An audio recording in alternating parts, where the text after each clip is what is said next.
Alhamdulillahi Rabbil Alameen. As-salatu was-salamu ala khatimin nabiyyin wa ala alihi wa sahbihi ajma'in. Amma ba'd. Fa'auzu billahi minash shaitanir rajim. Bismillahir rahmanir rahim. Qala Allahu ta'ala fi Surah Al-Maeda.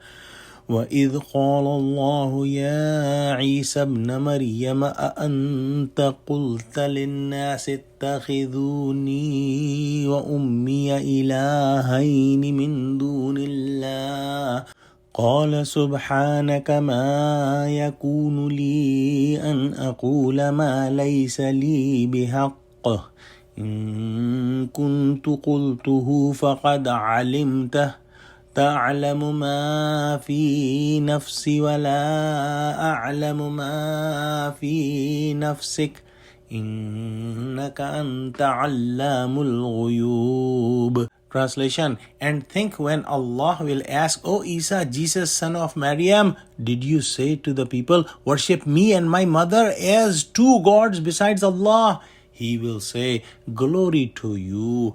It did not befit me to say, for which I had no right to say. If I had said that, then surely you would have known it. You know all what is in my mind and heart, while I cannot know what is within your mind yourself.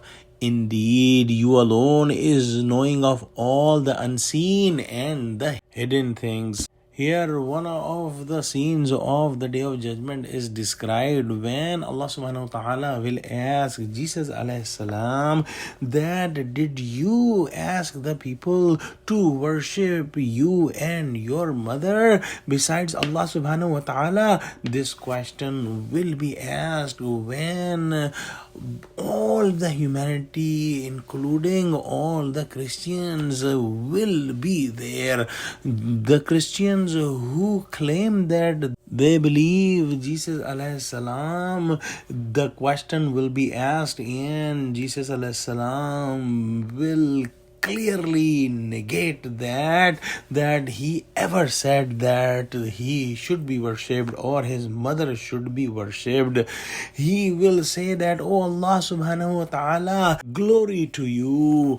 It did not befit me to say anything that I had absolutely no right to say. How could I have said that? Because you know whatever is in my heart and whatever I did. And if I did that, you would know that because you have all the knowledge. But my knowledge is limited and I do not have the knowledge about you other than what you have given me. Oh Allah, you are the knower of each and everything. All the unseen and all the hidden things are in your absolute knowledge. Let's pray that Allah subhanahu wa ta'ala give us a true understanding of Quran. Ameen. Wa akhiru da'wana alhamdulillahi rabbil alameen. Assalamu alaikum wa rahmatullahi wa barakatuhu.